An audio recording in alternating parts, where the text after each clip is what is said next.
Good morning, all of you. Madam will join from protein design. So be attentive and you can ask any questions.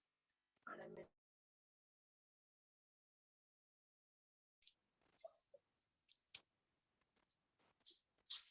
Good morning, all of you.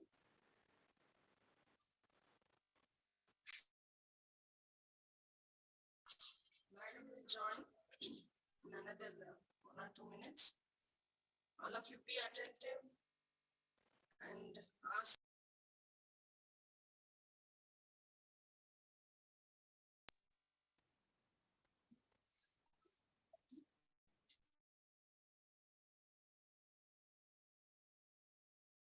The tour will begin in another 2-3 minutes.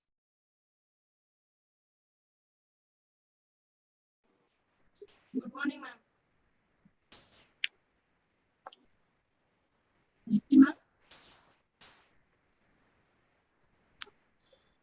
Hello, good morning.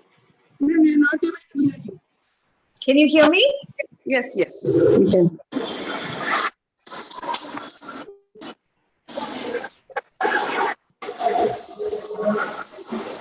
Subhlakshmi, madam is there. You can welcome her. Morning, ma'am.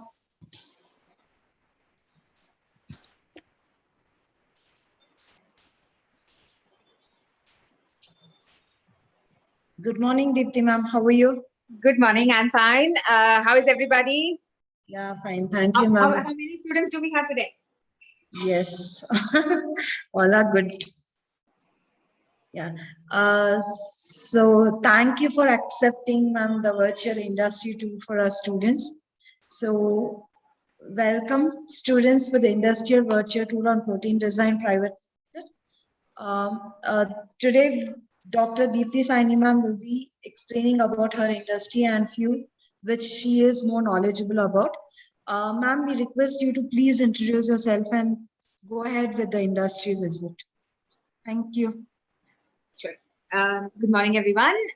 So this is our company. It's called Protein Design Private Limited.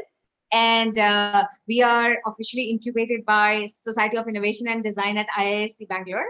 The lab is like 5 minutes from the campus. It's not on campus, but like 5 minutes near the Ramaya Engineering College.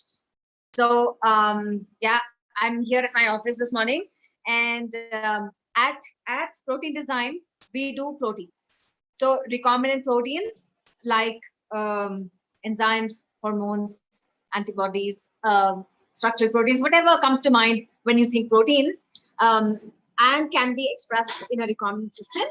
We will do depending upon the nature of the requirement from the client. From academia, from clinics, from veterinary institutes, and so on and so forth, from pharma companies, all sorts of projects will come, and anything to do with proteins and their assays is what we do at Protein Design. So we have 3 labs because the expression of proteins we do in prokaryotic systems, in yeast, Pichia Saccharomyces-based systems, and also in the mammalian cells. So a cell culture lab, an yeast lab, and then we have a microbiology or a bacterial, like prokaryotic lab. Apart from this, the main lab is our molecular biology. Our company is not like this is our 4th year. The lab set up, this is our 3rd year. So it's not huge, and it's not yeah, technically it's not big, but then we kind of have everything here as set up in terms of doing what we claim that we do. So yep, I'm here at my office, and we can start with showing you the labs and the kind of things we do. But do keep in mind that anything to do with proteins, right from cloning to transforming the host and expressing, inducing the protein and purifying it, all the upstream and downstream processing in bacteria, yeast, as well as mammalian system. Also assays for these proteins, enzyme assays, colorimetric assays, ELISAs, Western blotting, qPCR-based techniques, and all the things that are involved are carried out in our laboratory. Okay, so yeah, I think I can switch the camera and then start showing you guys the lab. Okay, like I said, the office. Yeah, and I will be moving to the main lab. Okay, here we are. This is our main lab, the molecular biology and the microbiology. So I'm gonna enter and show you guys our RNA bench. So here's where we do RNA extractions and cDNA synthesis, qPCR kind of experiments. This is our DNA bench. So genomic DNA, plasmids, all the restriction, digestion, ligation, all those stuff we do over here. We have the agarose gel electrophoresis apparatus for running agarose gels for DNA, the transilluminator to look at the DNA gels, quantifying RNA on a nano level. Here's our protein bench. Here's where we do the protein purifications, the STS page for protein separations, Western blotting, and development of Western blots, staining, destaining gels, and so on and so forth is all done here in the molecular biology lab. So yeah, the central dogma of biology, DNA goes to RNA, RNA goes to proteins. We do work with all the 3 biomolecules in terms of handling them and processing them for recombinant DNA expression. Okay, so yeah, any questions regarding the molecular biology lab?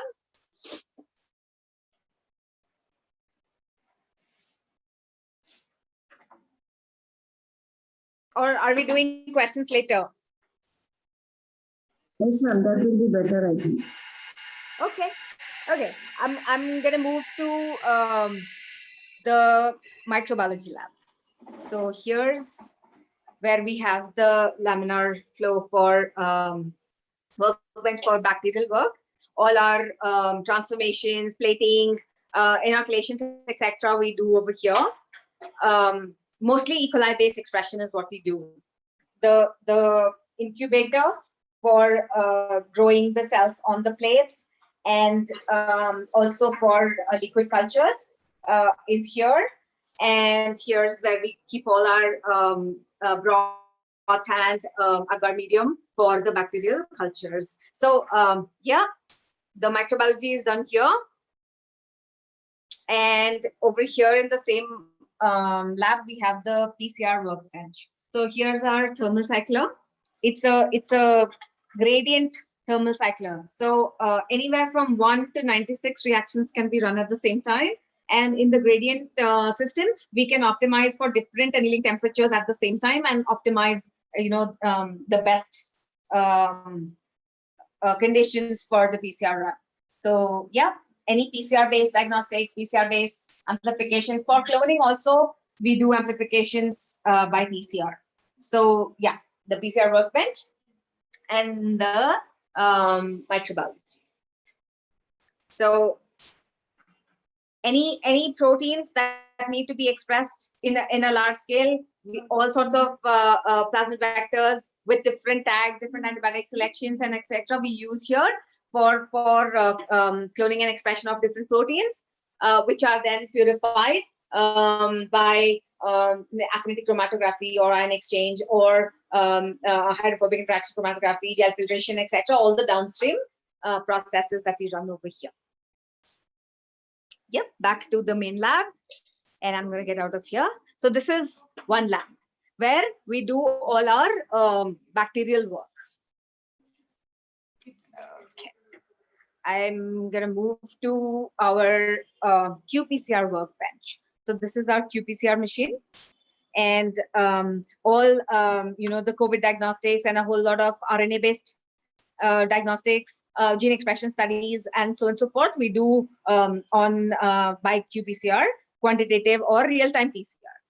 The difference between doing an endpoint PCR in the gradient cycler versus here is that in the real-time machine, you put fluorescent dyes along with the PCR mix in order to monitor the amplifications. And in real time, you can see the fluorescent curve telling you whether amplification is happening or not, or then compare whether more gene expression or less gene expression has happened according to the transcripts in the template.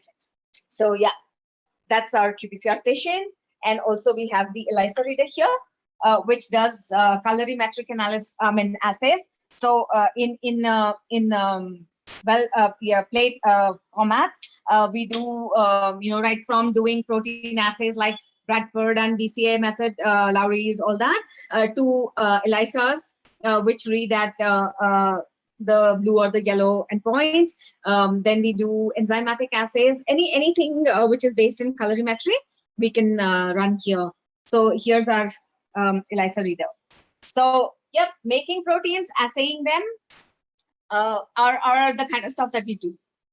Okay, I'm gonna move to our utility room. In the utility room, the last one, not too sure how to use that, ma'am. Can you explain? Sorry, say again. The last machine you showed. The ELISA reader? Yeah, the ELISA reader opens up. It takes the platform comes out. You put the thing plate on it. It goes inside, and it's laser-based detection. So we have there are ELISA readers which do a whole spectrum of wavelengths, but in this machine has 4 lasers for different wavelengths to read the absorbance at those wavelengths. So mostly, like I said, for any Bradford kind of assays and dime assays, ELISAs and stuff, we will do the readings here. Okay, coming to the utility room, here's where we have our autoclave. Everybody knows what autoclave is used for, right? It's used for steam sterilization. So it's like a huge pressure cooker, and it has a gauge for setting your pressure to 15 pounds. And at 15 pounds pressure, the boiling point of water or steam is at 121 degrees temperature. and then under the high temperature and pressure, the things get sterilized. For 20 minutes, if you keep it, you can get pretty decent sterilization. So all our, plasticware, glassware, media for bacteria, etc., we will plates and tubes and stuff. We will autoclave and then store here for usage. For then from here we'll take it to the hoods and do the work.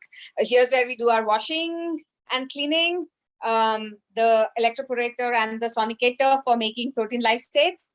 The weighing machine, magnetic stirrer, and all those things we have kept over here in our utility room, because all our chemicals are stored here. So all the media preparation, solution preparation, etc. happens here.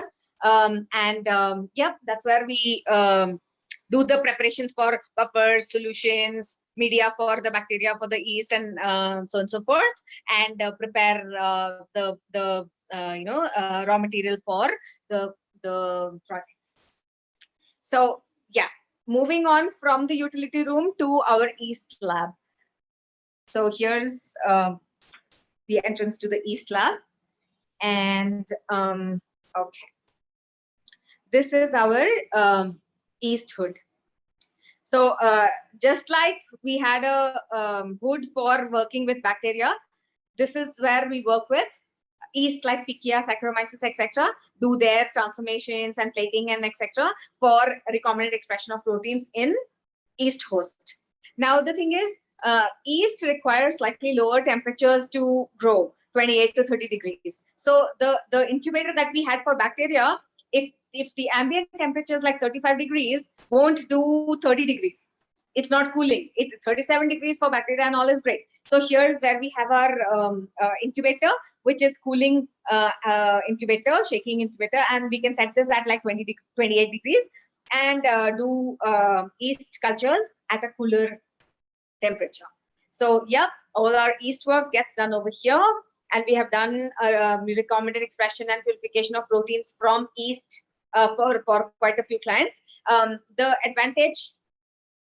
The advantage of using yeast as a host versus bacteria, we can discuss later during discussions, or you guys can tell me why we would want to express proteins in yeast versus when you can do recombinant expression bacteria. Bacterial mediums, cheap, it's easy to grow, fast to grow. Why would we want to use yeast as a host system? You will tell me that.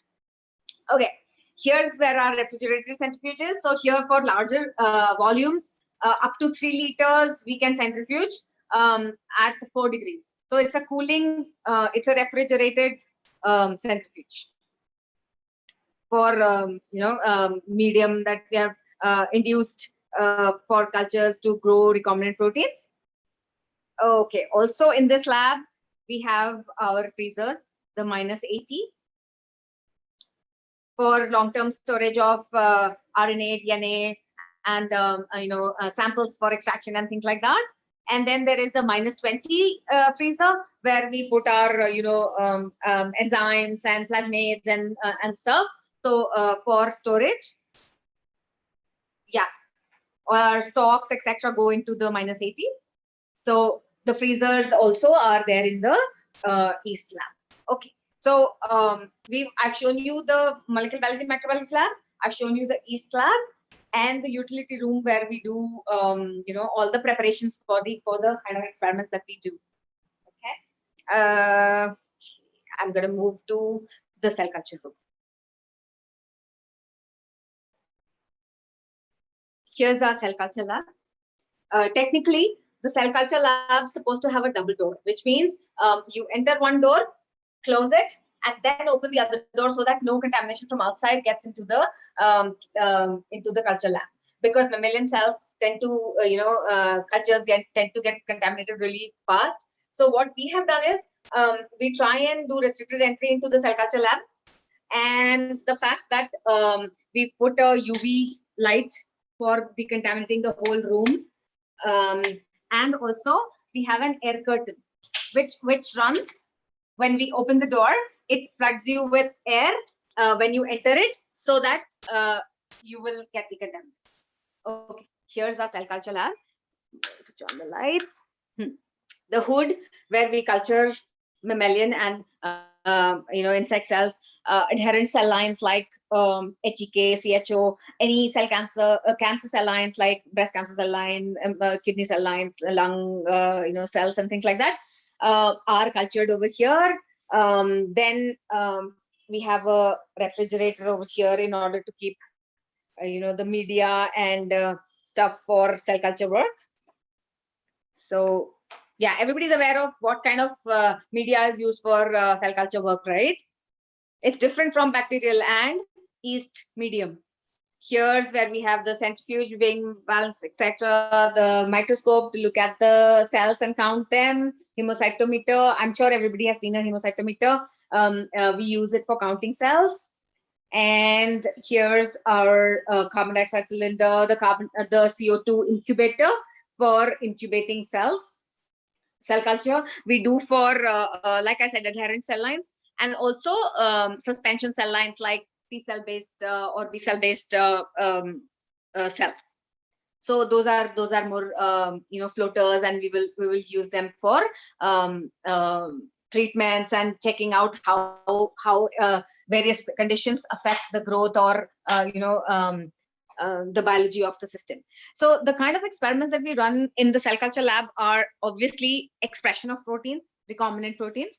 So mammalian plasmids, etc., are used for cloning recombinant genes in there. We transfect the cells with the recombinant plasmid and select based on antibiotics or various auxotrophic requirements. And then we get those cells to express the recombinant proteins. So yeah, it's quite an expensive endeavor to make mammalian proteins. The advantage is if you want the proteins to be exactly like human proteins or get post-translationally modified like human proteins, then you need to express them in mammalian cell cultures rather than bacteria or yeast. This discussion is open once we finish seeing the lab and the kind of stuff we do and get our employees and even our students, interns and trainees to do is all open to discussion once we finish looking at the lab. So yeah, here's the carbon dioxide incubator where we have these cells growing in culture, the floater cells. Here's the flasks with the adherent cells, and yeah, they are growing and we will be using them for planning experiments. The microscope, centrifuge, etc., the refrigerator. Here's the biosafety cabinet for handling the cells. You can, you have the UV light for decontaminating it and the tube light and the airflow to make sure that when you work in there, there is no contamination coming in. Yeah. So questions like, why do we need more care in handling mammalian cells versus yeast versus bacteria are again open to discussion. So those are the kind of questions that should come to your mind when I say cell culture lab is less thoroughfare, restricted access, and things like that. Why this care needs to be taken? Those are the kind of questions that you will ask. Okay, so yep, coming out the cell culture lab. Our downstream processing station involves a machine called ACTA. This machine is from a company called GE, now currently known as Saikumar. And like I said, once we express the recombinant proteins, we have to purify them from the host proteins that are also expressed along with it. So various chromatographic techniques like ion exchange chromatography, affinity chromatography, gel chromatography, hydrophobic interaction chromatography, etc., we use for purifying these proteins for various assays. So the thing is, usually we'll run manual columns, chromatographic columns, affinity or ion exchange, whatever, and optimize the kind of protocol required for purifying a protein. Once we are good with a small scale, what we do is here put all the buffers connect the column, even a big column, to the actor machine, and we program in there at the rate at which we want to load the sample onto the column, the buffer that we want to wash it with, and then the elution of the final bound protein is also done with the elution buffer. So here at the bottom is where sits the fraction collector. In the fraction collector, we put in tubes, and depending upon what volume we have set on the actor, it will collect elutions of those volumes. And here's the system that connects with it, where we have put in all the program, and it makes sure that automated a program is run for purifying the proteins. Now this also has a laser where whatever runs through the column is checked out at 280 nanometers, and the protein concentration. I mean, so you can kind of tell which fractions are getting more protein versus which fractions are not. So the profile for purification, whether the protein bound to the column, the flow through has more protein, or in the elutions, did you get a nice peak of protein or not, and which fractions to run on STS page to check for proteins. All those things you can come to know from the profile that the actor shows at the 280 nanometers. So we have a cool chamber. If we are doing native proteins, we put the acta and the fraction collector into the 4 degrees. We don't have a cold room, but a cold chamber kind of works for it. And we will do the purification at cool temperature. Whereas if you're doing a denaturation prep, or if you're doing a hydrophobic interaction chromatography, you can run it at room temperature. Here's we've already got a column connected to it, and the samples loading onto it. And hopefully by the afternoon, once the samples loaded, the washing and the elutions will be done, and then we will run it on a acrylamide gel to check out protein profiles. Okay, what I'd like to show you is a couple of protein gels to see how purifications work. So back to the molecular biology lab. Yeah, here we are. Okay. It's not connected. Okay, 1 second. Just give me a second. Yeah, here's where we have an SDS gel, which is showing you profile, a purification profile. So here's the total proteins from the host, which is expressing our recombinant protein. The flow through misses out our recombinant protein, washes, etc. And here's the elutions, which kind of get you your protein of interest, the recombinant protein, in a purified form. The ladder that runs, the molecular weight ladder that runs along with these samples, tells you the size at which your protein is showing up. So you can kind of confirm if it matches with the size of the gene that you had inserted as in the recombinant construct. So yeah. The blue stain on the SDS gel is called Kumasi stain, and the Kumasi brilliant blue stain binds with the proteins to show up as blue bands. So yeah, here's your purified protein from a milieu of all the recombinant proteins, all the proteins that the host had expressed while your induction was going on. Here's where we have the transilluminator, the UV transilluminator. We don't really have a DNA gel right now to show you because it's the beginning of the day. Usually once we've done the preps and all, the agarose gel will run. And so the polyacrylamide gel is a vertical gel, and it's really thin. It runs between the glass plates and all, as you guys are aware of. And the agarose gels are horizontal, and they make this translucent, thick kind of gel.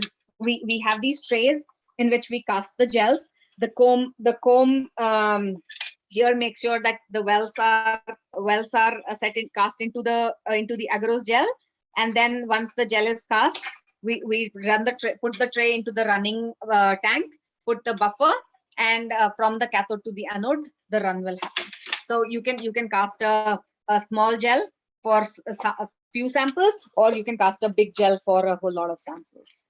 The SDS page apparatus, it has these glass plates where so here the run will be vertical, and the gel runs between very thin this thing glass plates, and it's a flimsy kind of gel. Like we have stored this one. See, it's a very thin and flimsy kind of gel. Okay, so there we are in terms of showing you the lab. So all the instruments that I've showed you, if you have any questions regarding them, or the kind of techniques or the kind of stuff we do over here, I'm open to questions. Before that, I'd also like to take 2 minutes to tell you guys. Okay, I'm gonna flip the phone again. Yeah, we are very open to students and interns coming to our lab in order to learn molecular biology and protein techniques, or to run their projects here. You can have us run your projects, of course, because we have the expertise, but you guys can come spend time in the lab, do your own projects yourself for a small fee. Like, you go to a big company, they charge a whole lot of money for doing internships. Our fees is really very nominal.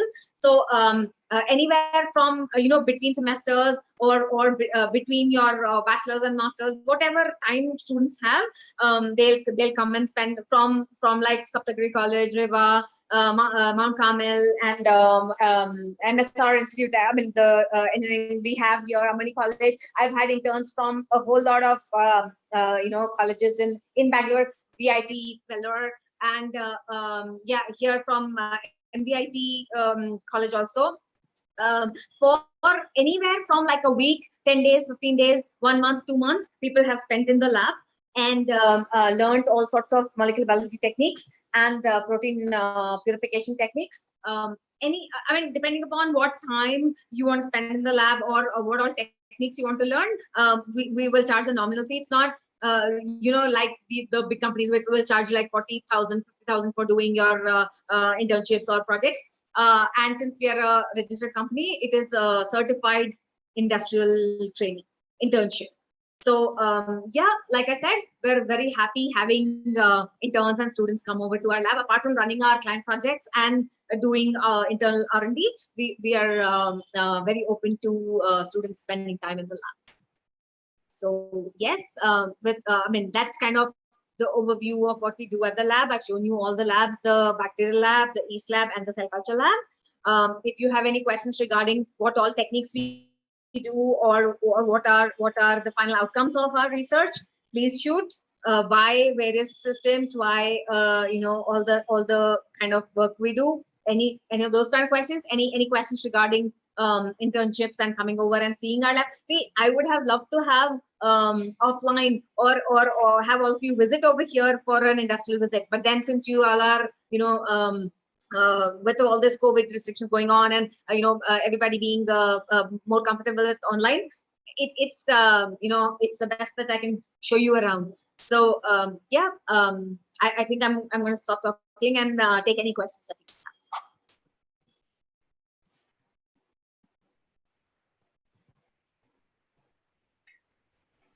Yeah, students, you can ask your questions regarding internship or anything you want to know, you can ask. Ma'am, it is how long they can do, ma'am, the internship? It's totally up to how much the students want to learn. So we are quite flexible about this thing. People have done a quick crash course in just cell culture, 3 days. 7 days people spend in the lab learning just cloning transformation, depending upon how much time the students have and how much what all techniques they want to learn. A week, 10 days, 15 days, month for doing their final sem projects. People have spent 2 months also in the lab. So and they've done their reports and they've done pretty well. Some of our interns have got very good jobs. We are also associated with Amani College and Mount Carmel for their BICEP program. So we get BICEP trainees for doing their industrial internship also. That's slightly longer. And a couple of my industrial interns from BICEP programs have really done very well once they finished from here.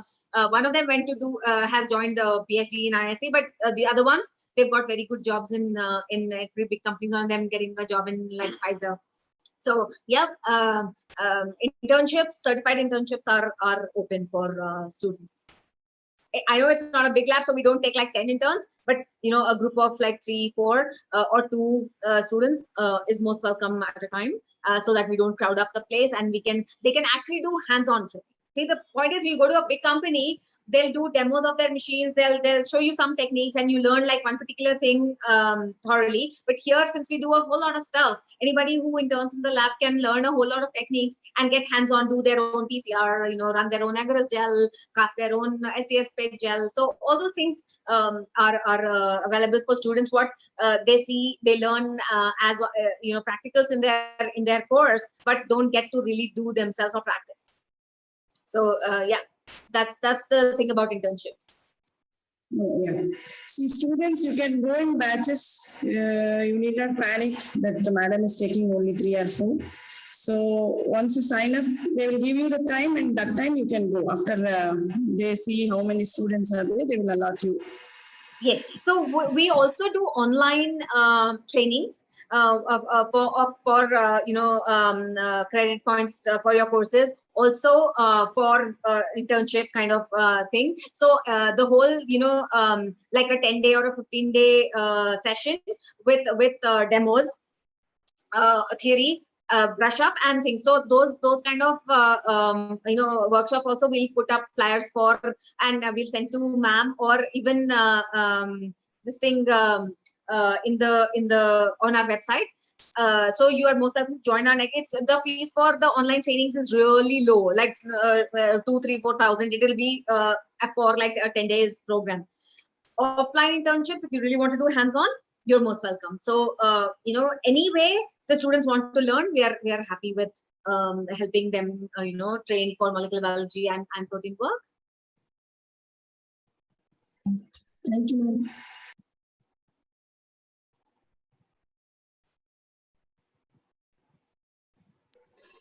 Students, anything else? Subhlakshmi, are there?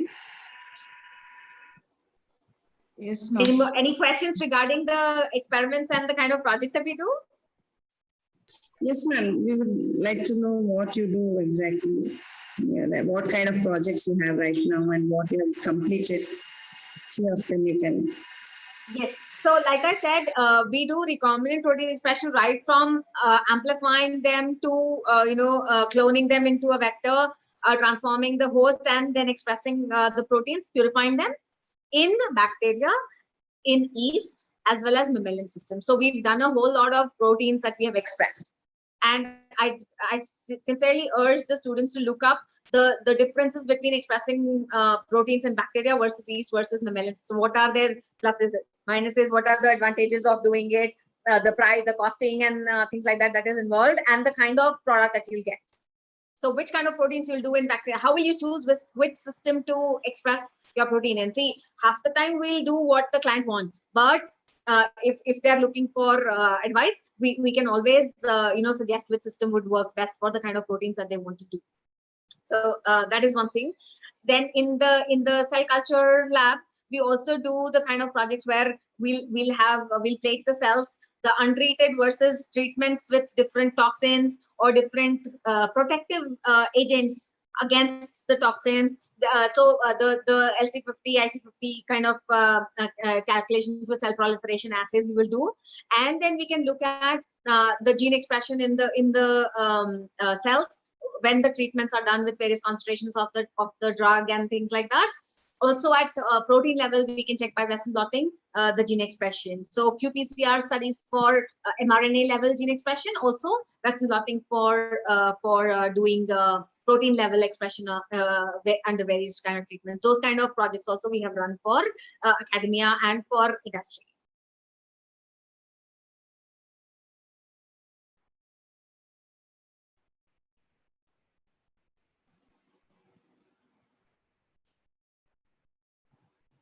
Any other specific questions that you have? Thank you, ma'am. Students, you have any questions, you can. If you want me to show you something again, or want me to tell you about any of the instruments, any of the techniques that we do, please feel free to ask questions.